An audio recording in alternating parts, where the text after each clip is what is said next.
महाराष्ट्र में विधानसभा चुनाव में महायुति ने जीत हासिल की थी, लेकिन इसके बाद अब मुख्यमंत्री पद को लेकर खींचतान मची हुई है। शिवसेना नेता और कार्यवाहक सीएम एकनाथ शिंदे अपने पद को नहीं छोड़ना चाहते हैं। उन्होंने कहा कि राज्य की जनता उन्हें मुख्यमंत्री के रूप में देखना चाहती है। इससे पहले उन्होंने कहा था कि अगर गठबंधन ने अजित पवार की एनसीपी नहीं होती तो उनकी 90 से 100 सीटों पर चुनाव लड़ती और उनकी सीटें और ज्यादा होती। शिवसेना नेता और कार्यवाहक सीएम एकनाथ शिंदे ने मीडिया समूह से बात की थी।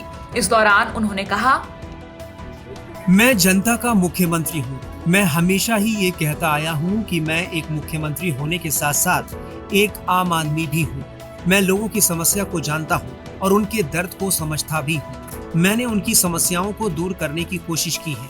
मैं आम लोगों के लिए काम करता हूँ। इसी वजह से लोग मानते हैं कि मुझे ही मुख्यमंत्री बनना चाहिए।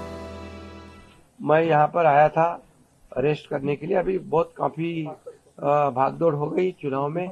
मैं एक दिन में 8-8, 10-10 सभा ली थी और मैंने कोई अभी तक मेरे 2-2.5 साल के कार्यकाल में छुट्टी बिट्टी कोई मनाता नहीं। मैं यहाँ भी आता हूँ, यहाँ भी जनता दरबार होता है, लोग आते हैं। अभी भी लोग आए हैं मेरे को मिलने काम के बहाने।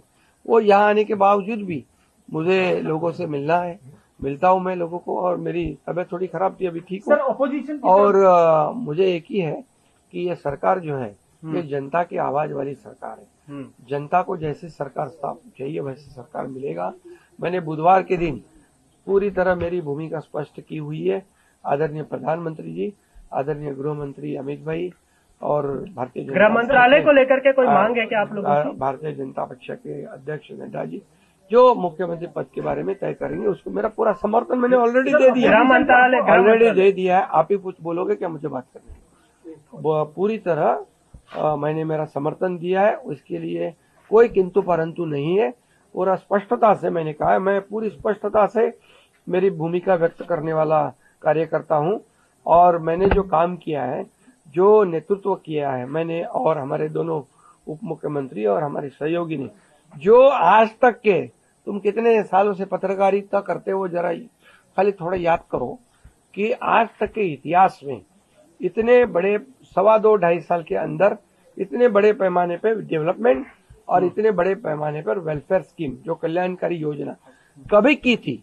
ये देखो, मैं इतना ही कहूंगा, इतनी योजनाएं 2.5 साल में करने वाली ये ऐतिहासिक सरकार है और ये सुनहरी अक्षरों में लिखा जाएगा। ये भी मैं बताता हूं क्योंकि हर घर में कुछ ना कुछ ये सर्वसामान्य आम आदमी का सरकार है, गरीब का सरकार है, ये हम बोलते थे, वैसे करके दिखाया है। इसलिए 2.5 साल में उन्होंने हमें इतना बड़ा आशीर्वाद दिया है कि पूरी तरह विपक्ष को विपक्ष नेता भी नहीं मिला है। इससे आप पता करो कि ये सरकार ने इतने कम समय में हमने जो काम किया है इसका नतीजा है।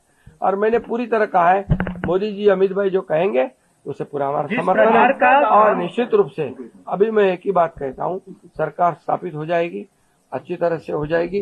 कोई किसी में हमारे सभी तीनों दलों में समन्वय है और हमें क्या मिला और इससे ज्यादा हम जनता को क्या देंगे, महाराष्ट्र को क्या देंगे। अभी हमारी जिम्मेदारी बढ़ गई है क्योंकि महाराष्ट्र की जनता ने हमें भर भर के दिया है।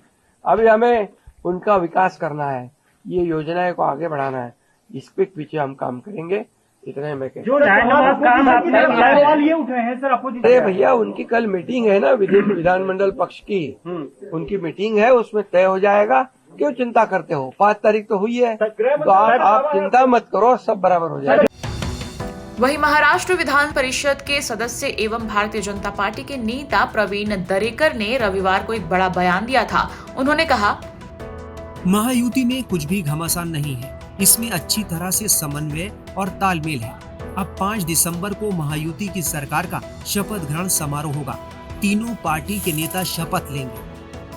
एकनाथ शिंदे से जुड़े सवालों पर उन्होंने कहा, जब वो थक जाते हैं तो आराम करने गांव चले जाते हैं, लेकिन अभी अभी लोग इसका राजनीतिक मुद्दा बना रहे हैं। तीनों पार्टियां बीजेपी, शिवसेना और एनसीपी एक साथ मिलकर चलेंगी। अगर एक साथ नहीं चली तो लोगों को अच्छा संदेश नहीं जाएगा।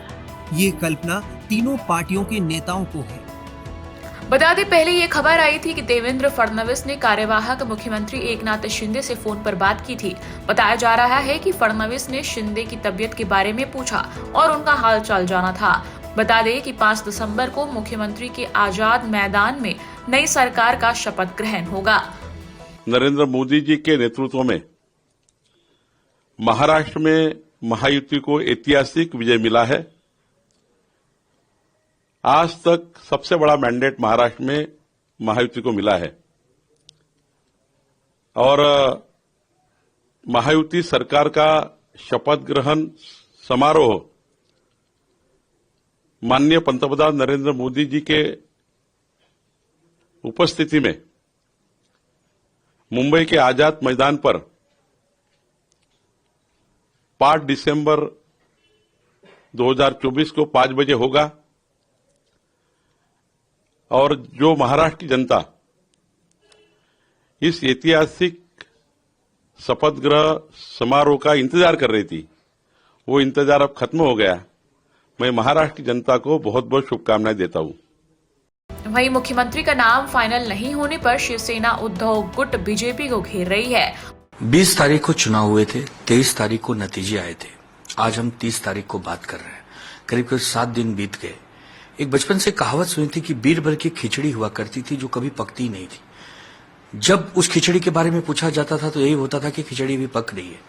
ये कौन सी खिचड़ी पक रही है जिससे महाराष्ट्र के 13 करोड़ जनता को नुकसान हो रहा है? आज राज्य में कोई सुशासन नाम की चीज नहीं है, कोई सरकार नहीं है। पूर्ण बहुमत मिला है आपको। क्या करना चाहते हैं आप? किसको मुख्यमंत्री बनाना चाहते हैं? मुख्यमंत्री महान नहीं होता, महान जनता होती है। आपको लगता है कि आपके पास मुख्यमंत्री बनाने के योग्य विधायक चुनकर नहीं आए हैं तो आप बताइए। लेकिन अगर योग्य विधायक चुनकर आए हैं, 132 अकेले बीजेपी के पास हैं, 41 अजीत दादा के पास हैं, 57 एकनाथ शिंदे के पास, फिर भी क्या रस्साकसी है? क्यों मुख्यमंत्री डिक्लेयर नहीं हो रहा? क्यों राज्य में पूर्ण शासन काम नहीं कर रहा? लोगों की सुख सुविधाओं का ख्याल कब रखा जाएगा? आज 7 दिन हो गए। अगर एक पूर्ण बहुमत की सरकार के पास मुख्यमंत्री तो छोड़िए, किस दिन कौन बनेगा ये अभी तक निर्णय नहीं है। और हम विपक्ष में होकर इनसे सवाल पूछे तो ये हम पर ही बरसे, तो ये तो अच्छी राजनीति नहीं है। हम नहीं समझ पा रहे हैं कि क्या इनकी प्लानिंग चल रही, क्या इनकी योजना चल रही है, क्या करना चाहते हैं। अरे राजस्थान में आपने मुख्यमंत्री डिक्लेयर कर दिया था, मध्य प्रदेश में आपने डिक्लेयर कर दिया था, छत्तीसगढ़ में कर दिया था, उड़ीसा में कर दिया था। केवल महाराष्ट्र के साथ ही सौतेला व्यवहार क्यों? क्या चाहते हैं आप कि जीवन भर मुख्यमंत्री न रहे महाराष्ट्र में, मनमानी चले? केंद्र शासन करना चाहते हैं, केंद्र शासित करना चाहते हैं हमारे महाराष्ट्र को? क्या करना चाहते हैं? खुलकर बताइए। जनता पूछ रही है, पत्रकार पूछ रहे हैं, साहित्यकार पूछ रहे हैं, तमाम संगठन के लोग पूछ रहे हैं, पर किसी के पास कोई जवाब नहीं है। दुर्भाग्य है कि आज 7 दिन के बाद मुख्यमंत्री का नाम घोषित नहीं है। बीजेपी को महाराष्ट्र विधानसभा चुनाव में सबसे ज्यादा 132 सीटें मिली हैं। ऐसे में बीजेपी का मुख्यमंत्री होने के ज्यादा चांस लग रहे हैं। हालांकि मुख्यमंत्री के नाम को लेकर महायुति में कौन सा फॉर्मूला चलता है, ये तो आने वाला वक्त ही बताएगा।